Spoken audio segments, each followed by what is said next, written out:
very pleased today to be able to speak with Dan Doctoroff, the president of Bloomberg.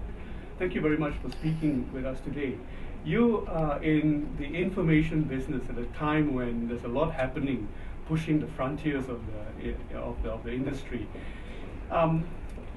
There is, on the one hand, information which is worth nothing because of the internet, and then there's the value add that makes information valuable because of the time in which it's produced and perhaps the people who use it and so on. What is the next frontier for Bloomberg, given that the data feed business is very much at its frontier today? You're buying into magazines, you are looking at traditional media again. What's the game plan in Bloomberg today? We have a very simple four-part strategy, and it's worth a moment to just talk about it. The core of our strategy is the Bloomberg terminal. We have 300,000 customers, virtually every firm in the financial industry, at least investment industry. And that is an amalgamation of news, data, analytical tools, communication, and new technologies that enable the trader, the salesperson, the portfolio manager, anyone who has a big stake in the investment world to access almost anything that they want. Now, it is true that the information is becoming more ubiquitous, and that means we have two jobs in order to enhance the terminal. The first one is to create unique data delivered to people in the way that they need it delivered that no one else can offer. And we are constantly creating new sources of information, some homegrown, some aggregated from other places, but formatted in ways that are uniquely usable by our users. As an example, just the other day, we launched our Islamic finance portal in Kuala Lumpur. We've taken all the possible information that anyone could want about Islamic finance, the sukuks, the scholars, et cetera, and put it in one easy-to-use place where we create a community of people around that information. Second thing we have to do with the terminal is we have to make the information easier to find and more usable. We now have 30,000 separate functions on the terminal. That's right. I mean, I hear people saying that, at the CEO level, some CEOs don't even dare to turn the channels around because, or rather, to search for the information. There's a lot there. There's a lot to learn from Microsoft, maybe. There's a lot there, and so 2011 for us is the year of usability and findability, and you'll see the interface evolve a lot in order to make it easier to use. So that's strategy number one, support the core terminal. That is the sun around which all of our planets revolve. The second strategy is, in view of the financial crisis, almost every financial institution is looking inward, saying, how can we be more efficient? They're facing enormous pressures from capital requirements, liquidity rules. They are facing pressure from shareholders and regulators. Some of their businesses, some of their most profitable businesses, are not going to be as profitable if they're going to be allowed to exist. So they're showing lower returns on equity, and they need to get that back. Is there, in that second goal of yours, is there an opportunity sort of link into the risk management infrastructure? Well, that's exactly where I was going. So with that situation where they're looking inward, recognizing they have to be more efficient, they know two things. They know a huge amount of their information flows through Bloomberg every day. Okay, the communications between their internal people, with their clients, etc., is all passing in many ways through Bloomberg. Second thing they know is Bloomberg has built up a global infrastructure of networks and data centers and ticker plants that they could potentially take advantage of.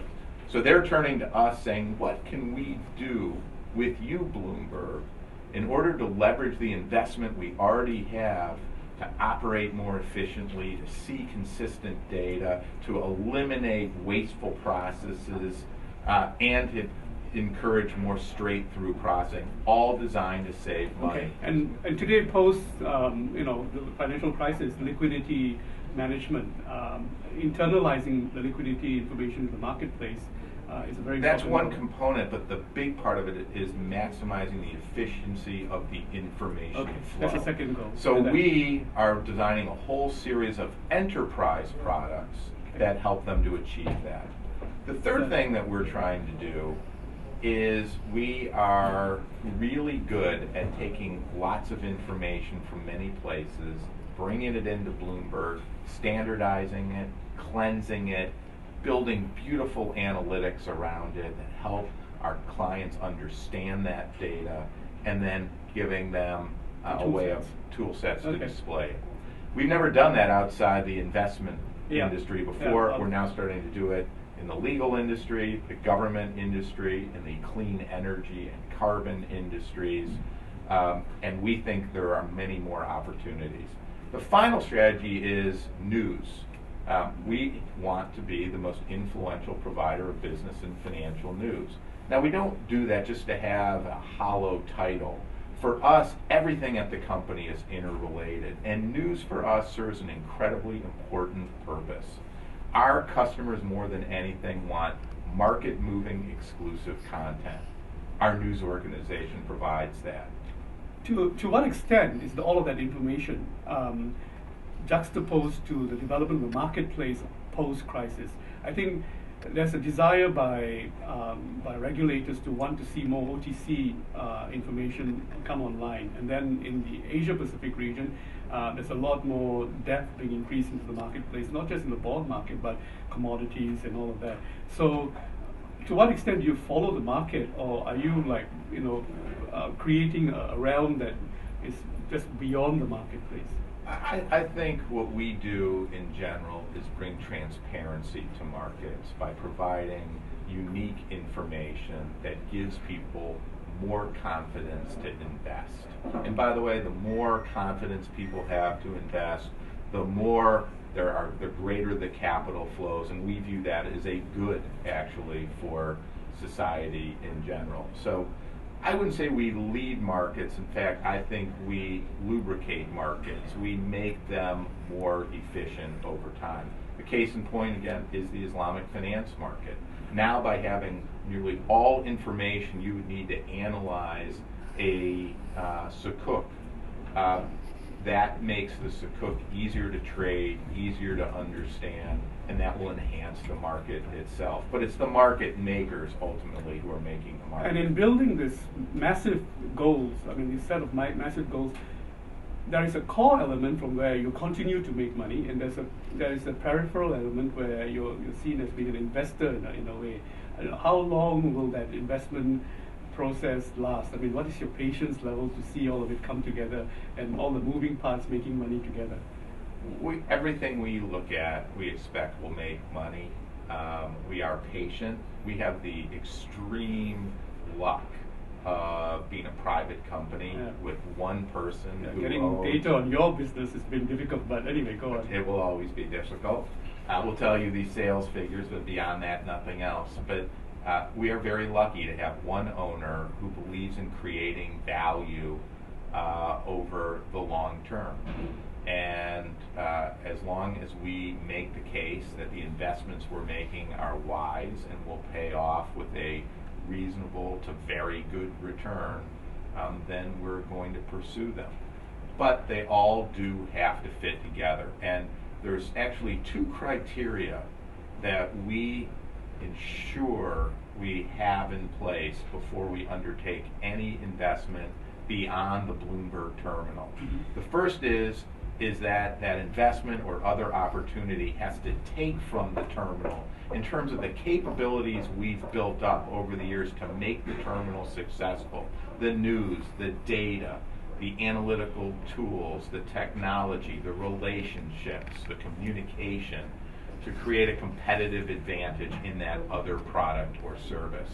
And at the same time, just as importantly, everything that we do off the terminal, as we say, has to contribute back in some important way to making the terminal itself stronger. So everything is interrelated. There's a core, the terminal, and there's a series of planets around that center core, around that sun, that feed each other. Let's just move on very quickly to the other frontier that you were building on, which is the availability and the transparency of information in the marketplace post-Wikipedia, and also post-crisis in a way, because right through the US financial crisis, a lot of what the government was doing was not necessarily transparent, especially in the banking industry. How much money they were putting into which institutions, and which institutions were benefiting from taxpayers' money, and what they used it for, and all of that information. You, in a way, sort of making a case for a lot of that to come online. We not only made the case, we sued the Federal Reserve Bank and won. When they didn't release the recipients of various forms of aid, we took them to court. And the courts have ruled in our favor, said one of our key principles, in fact, in many ways, it is a founding principle of Bloomberg, is that we stand for transparency. More information is a social good. It's a financial good. And we are going to continue to fight for that principle.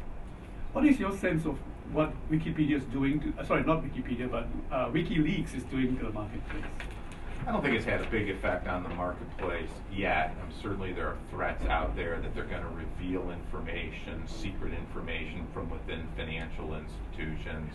But what does it do to the discipline of providing information, which regulators, seem to think that is proprietary to themselves? And do you think that governments, regulators, even public institutions would start to look at information differently because of WikiLeaks? I don't know the answer to that. I do know, however, that not all information should be public. The relationship between a client and someone serving that client is inappropriate for it to be public. There have to be, and one of the issues with WikiLeaks is that the disclosure of information frequently tends to be indiscriminate, and that can have a negative impact. You also have a history, or in your background, you've served the New York City. It's a great city, the greatest city in the world in some ways, and I enjoy being in New York every time I'm there. What's the future of New York post merger of the New York Stock Exchange with the European Stock Exchange, and how does that sort of continue to place New York as a global financial center? I don't think it's the presence of the stock exchange, which is largely electronic today anyway, that defines New York's future as a financial center. It's the hundreds of thousands of people who work in New York. It's the links that they have with other people around the world. It's the financial institutions themselves that are creating the products and distributing the products, advising clients.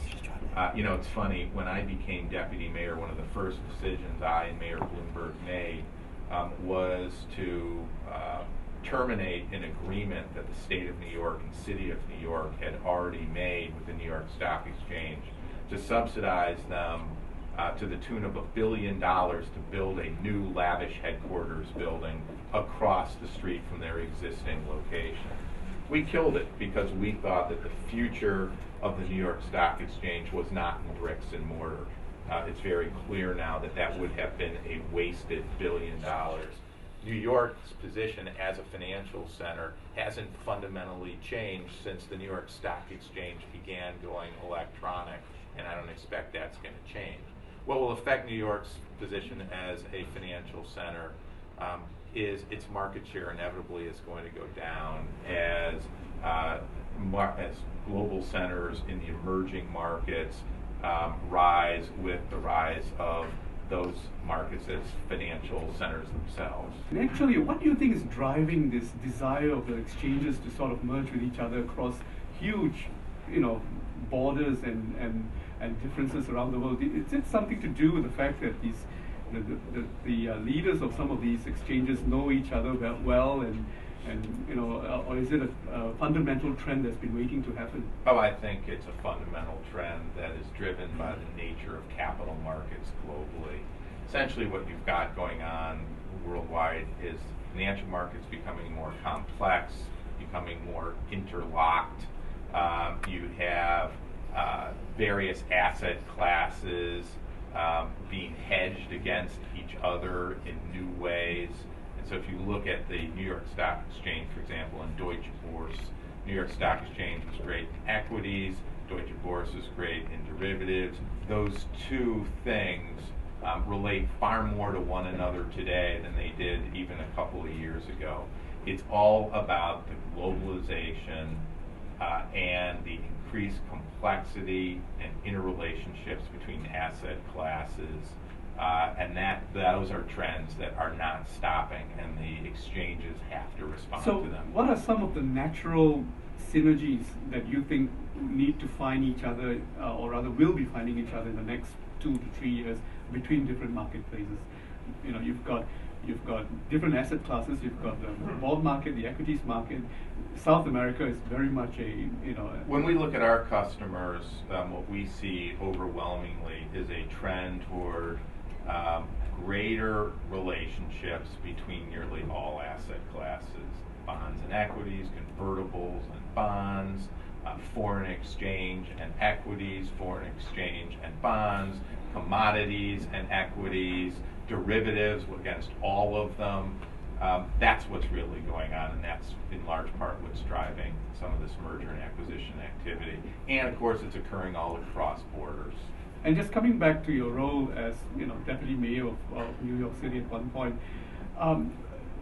does Bloomberg, the organization, and Bloomberg, the man, stand head to head against the New York of old, the enfranchised owners of New York, as it were? I mean, New York Stock Exchange being one wholly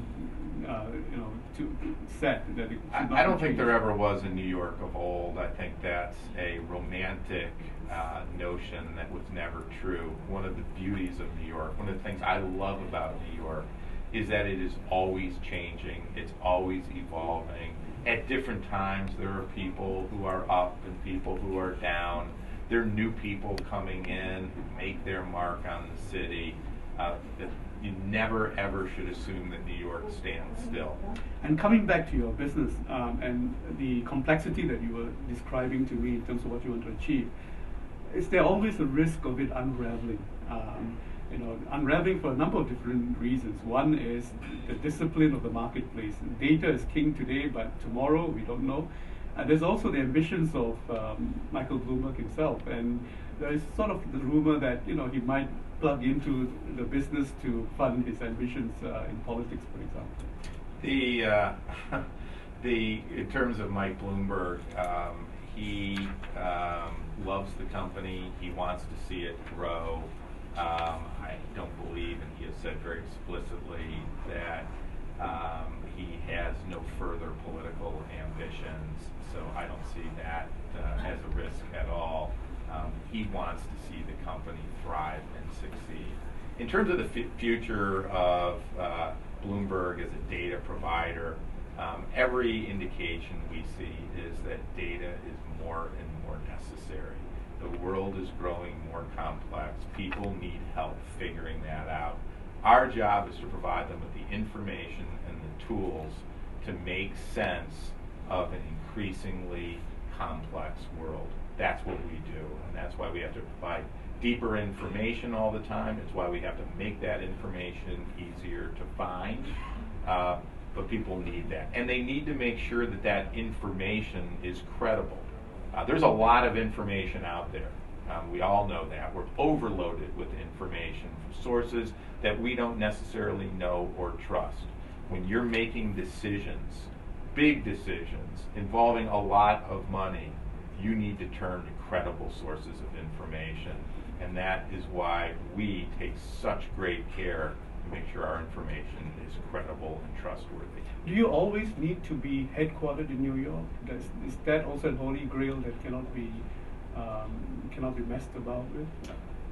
I think you'll always see a large the largest percentage of our employees based in New York. We do the vast bulk of our research and development out of New York. But geographically, we are diversifying just like our business is diversifying. Only about 37% of our revenues come out of America today. A somewhat higher percentage of our employees are there, but the percentage of employees as well as the percentage of our business in America is declining. It's still growing in absolute terms, but as a percentage of the worldwide totals, it's declining. And that simply reflects the growth of the other markets. Dan Doctoroff, the investment banker, Dan Doctoroff, the public servant, and Dan Doctoroff, the Bloomberg executive. What's the percentage of you, in terms of the roles that you play today? How much of that is public official? How much of that is investment banker? How much of that is It's 100% Bloomberg today. Thank you very much for spending time with us. Thank you very much.